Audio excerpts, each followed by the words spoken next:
Hello and welcome. This is the Daily Dharma. My name is Dina. Thank you so much for joining today. So at the time of this recording, we are going from the 1212 portal, then the full moon in Gemini, and now we're moving into, in the next few days here by this weekend, December 21st will be the solstice. So winter solstice in the north. And so we're at maximum darkness and then the return of the light. And so I do have the astrological chart drawn up here in the side, in the wings, so to speak. Got a mixture here in my herb bowl. We've got some patchouli, some white sage, and also just a little bit of valerian root. It's very magnetic and powerful, abundant, earthy mix because of the energies we're working with today. So let's take a moment and sync up our energies. Take a big breath all together. And as you release, intend that any of these worries, fears, doubts, anxieties, or dramas pass through the sacred smoke to be cleansed, purified, and released. So what I want to do today is tell you just a little bit about what we've got out on the table right now. It seems to be a message about the journey. And so I don't want to be overly specific with people's paths, especially because dead center we have this many paths card. So let me just start at the top. I threw these cards, in all honesty, yesterday following the 2 uploads that I did, and I thought it was just for myself. And then when I came back to the table today, I was looking at it and I saw it evolve into a message that was a little bit more of a collective base, and I was just compelled to share it with you. So the message has grown, and I'm sure it's going to change even more as I speak it in here. Starting at the beginning, the first card that popped out of the mixed shamanic deck here is the Ancient Ones, and it is the number 1 card from one of the decks. And this often speaks to me about an elder in either the soul group, or it could be somebody with a grandparent type energy, some type of mentor. It can also be some type of a spirit guide for you, but it comes through mostly, of course, this is a general reading, take it as you will. It comes through for me as an elderly feminine energy that has quite a fiery nature. Did I show that in there? Look at the color palette too. She's very serene. It's as though, on the surface you see the elderly lady, but then as you get closer and you start to engage the elder in conversation, you start to see the spark in their eye, the fire in their soul, and you think to yourself, wow, this person was definitely once a young person that had a lot of fire and a lot of verve. And what's that saying, that spark of life that I don't speak French. It's some kind of French saying that's like the joy of life, or the spark of life, joy de verve, or something like that. You all can take that one and correct me if you will. But for me, this is like this grandmotherly influence that was, perhaps even ill-suited for the time or the situation that she was in. And it feels that this person may not be in the material world right now, but is somewhat beyond the veil, witnessing and observing the situation. And that's why I'm saying it could also be a spirit guide, but it seems like an ancestor in some way guiding us and looking on and seeing little sparks of themselves in you. And in this reading, it came through that perhaps you don't necessarily readily understand that some of the sparks of your personality are actually directly tied to this person's influence. And because of the nature of the different roles that you were playing, such as, let's say, this is a grandmother or grandfather type of energy, um, your engagement would be that they're a cuddly old person, and maybe they bake, maybe they do some other thing, but you don't see them as a young person out dating and hooping up and dancing and things. And I'm thinking of a time where my grandmother and the one I saw as my grandfather, although my grandfather, um, biological grandfather, had passed before I was born, and so this was her husband while I was growing up. The two of them, we were all at this party, this maybe it was a reception, open house, I don't even know, but all of a sudden this older song comes on, and these two, my grandparents, jump up, and they're probably 67 or so, and I'm thinking, oh, this is so ancient, they're so old, right? uh my, how things change. And these two danced to this song. It was a dance called the Jitterbug, and I was so impressed.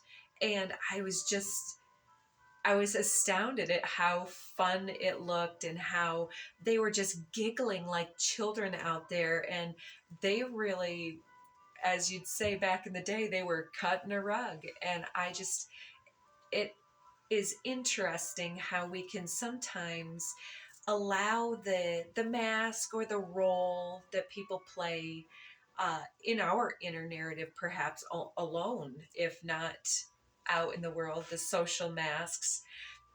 We let that kind of speak for the individual, but everybody has so many nuances.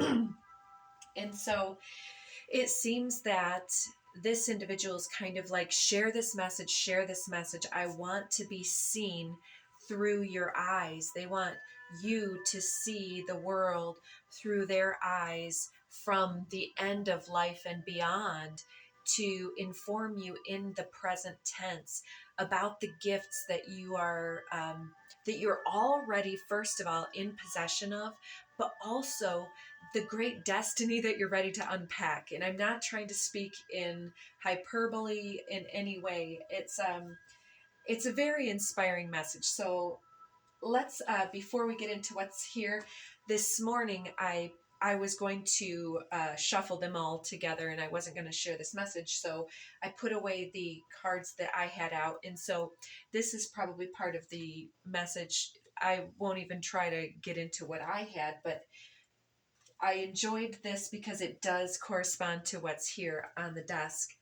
Moose, wisdom, comes out first.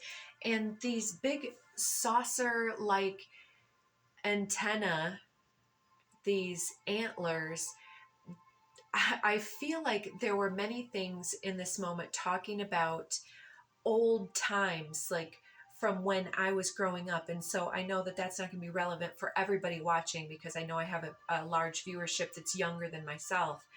But it came through that when I was growing up, before I forget to say, I was thinking about the old satellite dishes.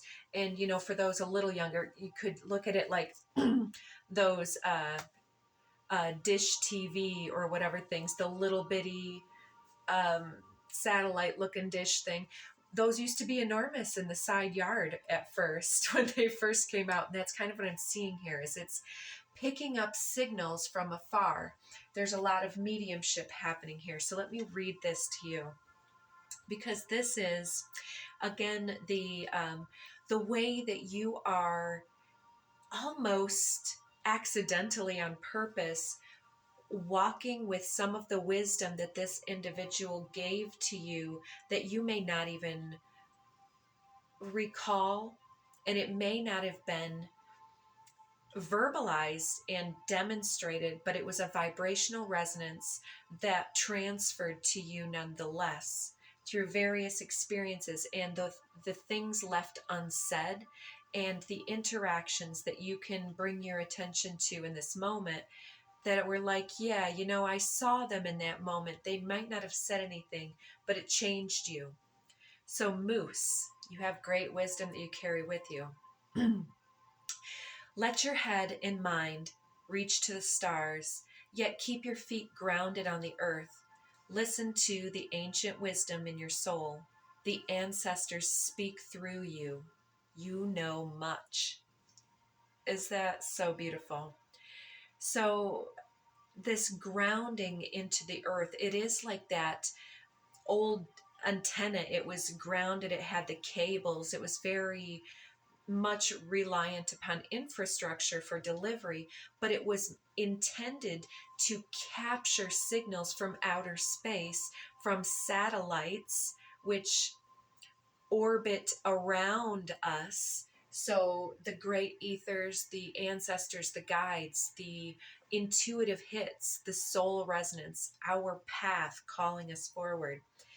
As long as we can stay to our best of our ability, grounded in this experience, grounded into the body, somewhat always working towards confidence in our gifts and in our relevance and our contributions, as well as humble in the ego, so that when we do something or if we overthink something, then we give it voice just a little bit to say, hey, I was just thinking of this.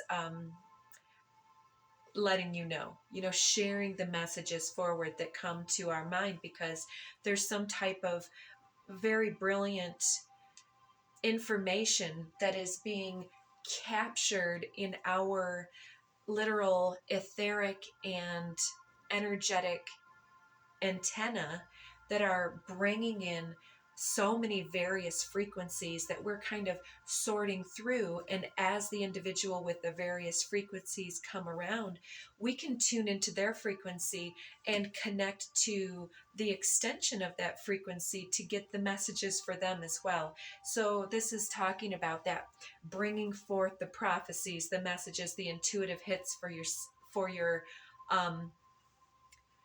just for everything. And it's reminding me of how I described this elder as one who held back, perhaps, or maybe I didn't verbalize that, but it's like the person that they were fiery before, but now it's like their fire perhaps had been somewhat incrementally or exponentially eclipsed by the roles that they played, such as motherhood and wife, in that person's situation. But then what do you make of that, having found yourself in this situation? Let me just read this and take a pause to hydrate.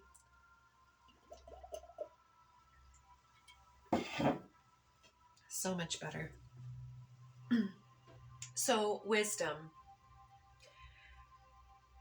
Yeah, I already read this one. That's right. So, yeah, they're speaking through you, and it's not just the ancestors. You are this divine channel. So, that one was wisdom again. And Eagle Mastery was under the deck, and it speaks to wisdom as well. Listen to this. You're on a spiritual journey beyond the sky. Let go of the past and soar. You are guided by the winds of spirit. Your wisdom inspires the world. So there's a way that you are rising above expectations through your process of, I'll just call it ascension, but soul evolution and growth. And we see the mountains depicted in the background here. Letting go of the past to soar. There's something related to this individual, like you witnessing them helped you to embrace your fire in a different way. We've got fire over here too. Let me not get distracted by every single thing. So I want to capture the magic of this. Over here under the deck, we have overwhelm and plenty with overflow. I think that there is a great sadness in the collective, and there's great compassion that stems from the different situations of suffering. And we just talked about letting go of the past. So there's some type of sad memory. It could even be the life of this individual, or things that you weren't able to connect on in physical. It can be quite overwhelming, the experiences and the things that you had to make your way through on your own here as well. Fires underneath here, number 19. This is 43. So, yeah, I'm trying to make sure that I'm saying things in the correct way. So, let me tell you what's on the desk here. I'll try to go through the first row in its completion. We have 42, Netcaster, preparations come to fruition. There's something you've been working on that's starting to come to pass. You've woven your net very carefully because of the situations that came through you and to you. Joyful Muse, number 33, inspiration. So it's this kind of ridiculous cat, and it's talking about embracing your eccentricities, your quirks, your magic, and however that looks. And I think that whenever we're on the pathway of embracing our magic, even if that's an intellectual magic and the things that you know that others aren't ready to embrace, or the straight and narrow paths that you've ascended to that kind of push you to make the choice again and again to sometimes need to walk the solitary path, to reflect on in great measure because of your pathway of self-mastery, which in this card, the self-mastery comes full circle into what type of beautiful art are you creating with the situations that you have created and found yourself in through the course of experimenting and adventuring and exploring your magic through the curiosities of life. So we have 13, the crow, this messenger coming from the other realms, back and forth from beyond the veil to kind of squawk, is talking to me about the earth magic. We were in the pre messages before going live. I was feeling the energy of fairy magic, and how even though these people in their life may not have expressed, hey, I kind of believe in fairies and unicorns to a certain degree, but now I'm old and jaded, and I realize now that I need to be grounded and solid in reality. And so it brings you not only to earth in a grounded way, but it actually weighs one down and clips their wings from their ability to soar, because their ability to soar is to continue to dream the future into being with the spark and delight of the inner child that wants to spin the story, that wants to see the imagery and the symbology behind the context of the moment, because the context can be heavy because it engages with the ego, that superficial context of the mask, the roles and the expectations. But you're getting the messages here and integrating it within your character so beautifully. And I'm not sure that we understand this about ourselves, because we are still judging ourselves as being so different that others would never appreciate us. But I would say that they are. Even the haters are accidental lovers because they're giving you all their energy. 25, the holy mountain. Remember the mountains behind the eagle. And here on the crest, the pinnacle of the mountaintop, sits a solitary figure. It's like, sometimes we can become distracted along our path when we're in such mastery mode at 1919, no less, which is that the number of fire, where we're in that super inspired mode. And we look around, yes, and I'm seeing this huge orb of the sun, that central fire source, that life-giving fire inspirational force. It's like you are sitting there channeling the inspiration of the universe throughout your beingness, and broadcasting it through yourself, through everything that you touch, and you're touching every molecule. in essence, in extension, because of entanglement. Excuse me. And so it's like we can start to doubt the path when we become in our solitary moments. It's like, well, if I'm doing such a great job, what am I doing over here by myself?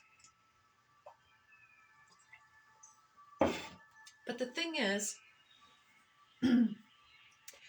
sometimes the further you climb, the smaller the pinnacle becomes, the less people that can make their way to that space.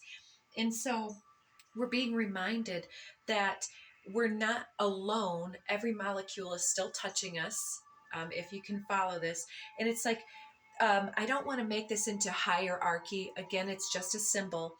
But as we feel somewhat out of touch with those that are in their own dimensions, on their own paths, in their own on their own mountaintops, perhaps far away from us, then we still have to understand that we are, as we ascend, we still have many people that are in the same place with us, but we might have to travel great distances to connect. We might have to connect through satellite bouncing, the ethers, the internet. We may have to connect with telepathic connections and astral visions. And we may need to rest in the knowledge and the assurance that the higher we climb, the higher our consciousness becomes attuned to those on the other side of the veil. And then it's like, what do you bring down from the mountaintop? Do you bring down evidence that you were alone? Or do you bring down the vision quest? Vision Quest is a card in here in this deck, but it's not out. But it's like, that's what I'm seeing with this Holy Mountain. We've quested far, but we have accidentally, gotten into a space of being used to the isolation, having it modeled for us, being independent and so on. And now it's, there's this turning and this recognition of how far we've come suddenly. And we need to be reminded, possibly in this moment, that it's meaningful, but it doesn't mean necessarily the egoic third dimensional type of explanation that might kind of come through this wounded inner child energy. See those branches up there? It's like this tangled mass of prickly bushes in her crown area, and she's like this tree stump, and it came out right next to the tree of life. There's another card in this deck too that's the ancient ones, and that one incidentally represents my other grandmother to me, and it's very similar to this.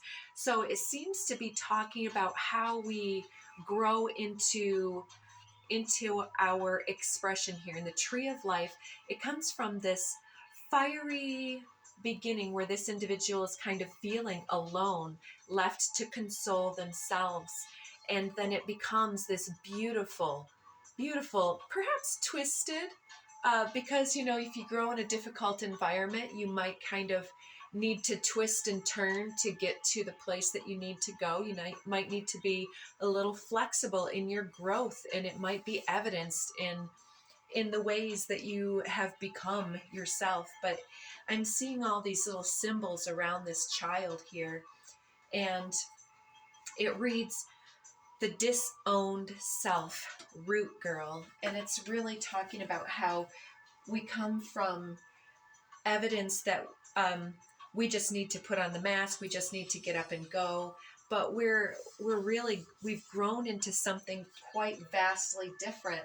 And the elders, those that look on, are looking at us with, I'm hearing jubilation and celebration, just that we're figuring it out, and they're really hoping that we're continuing and to keep the momentum going. The second line is sacred covenant, sacred contract. And so it talks a lot about soul contracts and the things that we need to reconcile and work through in our lives, and how the good, bad, and ugly are all just hoping and helping us along, even if they seem otherwise. So that comes directly below preparations coming to fruition. So it's like through these lessons, you have done such growth and learning and preparation here in your energy, in your meditation practice. You've ascended to a great height. And the next card, that one was 7, the contract. Now 6 comes out directly next. It's very subtle energy, but that's a dragon there in that white essence. Cosmic womb, the divine feminine. We're talking about rebalancing our energies, the feminine, intuitive, embodied, and flowing and nurturing energies, and our ability to receive and to just be in our beingness, alive and embodied fully. And so we're here under some type of soul agreement in this time and space to give greater voice and fire to the feminine, to inspire and uplift the feminine essence within all. And dead center here below the crow comes the hollow bone, teachability. And I just saw 26. This is 28 here. It's talking about a couple of things to me, both the experience of having been left alone, as in this root girl, without guidance and mentorship in the real world. We were left to, in the child's mind, make assumptions, make errors, trip and slip and fall a bit, and screw up quite a bit, have different adventures than somebody else may have been led to. But it's through that lack of guidance that we learned to clue into our inner compass and our inner fire and guidance. And how were we able to know certain things at certain times? When we look back, we can find evidence of our intuitive guidance coming through in different situations, even if we didn't follow it. And then coming through that experience of self-directed self-mastery and listening and integrating to all of the messages that come through us and to us, and the gut instincts and how that feels and where we go from there, then is this instrument just blowing that essence as a broadcast energetically out into the world, like the ability to receive such great inspiration, and then being so full that the natural overflow of our energetic beingness waters the dusty, dry fields that are out in the collective. And so it reads teachability for a reason. We've got a lot to learn, but those of us that are here are on the pathway of being inspired, being guided, being led, just inspired and hungry for that commitment to the next thing and the next thing. And how do we get through this? How do we integrate so we can release and continue to experience the good things? So then we have 34, many paths coming below the holy mountain. So check out the way that this stacks. Isn't that gorgeous? It's like there are many paths both for us to take up the mountain, and there are many paths for others to get up to their own mountains. So it's difficult for us to be judgmental about other people's paths, because it's just going to keep us, if we're looking over here at what other people are doing and not staying in our lane, we're going to possibly stumble on the way up the mountain and end up kind of rolling down a few paces. And so it's in our best interest to just kind of let other individuals do the best that they can. And when we do have overflow, we can share information, but we can't heal for others. We can't do for others to any great measure without that equal exchange. And so there's a big change going on for many of us in the way that we engage with the perspective of what's going on in our interrelational dynamics, and how that is actually more so an echo of a past experience or lack of experience here or otherwise. And so then below root girl, we have the sacrifices of our foremothers and so on, and our own in this experience. I'm going to run out of time, folks. Drifter at the end of this row, we may have had blinders, our path may have been obscure, but we are kind of in the dark but feeling our way through, and we're being told to go with the flow, experiencing life as it comes, as long as we're staying grounded and centered and hopefully consolidating and focusing our energy to work towards synergy and not dissipating our energy, using that as the subtle guidepost, we are going to reach the pinnacles that are important for us. Below joyful muse and divine feminine, we get this wild woman. And I didn't want to lose time to say this, but it's like in my generation, so many of us, especially out in the rural part of the world, we grew up in the weeds and in the bushes. I played in mud puddles, and in the dirt, in the forest. We climbed trees, and that wilderness is not being conveyed to a lot of people and children in this time and space. And I feel like it's an important message from the divine feminine not to lose our connection and not to allow our children to be led astray. Then below crow and hollow bone teachability, there's that water. It's the overflow that is coming from the abundance of connection that we share with the divine, being communicated by the crow through the empty, hollow space of our acceptance and receptivity here, to then give it forth as a beacon into the world and overflow and hydrate the world with the love that's there and available. It's giving me Dr. Masaru Emoto and the power and gravity of water. Below the many paths up the holy mountain, we have a tidy house. Clarity and organization, another number one. So we're getting back to getting our house in order and staying in our own lane. Below root girl and the sacrifices that we've made, there's a deep dive happening here, diving into a task, number 10, which reduces to another number 1. And so it's getting to the bottom of something and understanding that it's time for us to bring forth the messages that we are holding within our soul. It's like bringing forth the message from Mount Sinai, is one of the Sabian symbols. So since we didn't get into the solstice chart, I'll go ahead and do a solstice chart, and we'll look at some Sabian symbols in the next one, and we'll throw some daily Dharma cards today with the next reading. Take good care of yourselves. Hope you got something out of that message. And if you did, please do consider hitting some of those buttons for us to help us grow the channel, especially the notification bell. So take care. Happy solstice all, and blessings to you.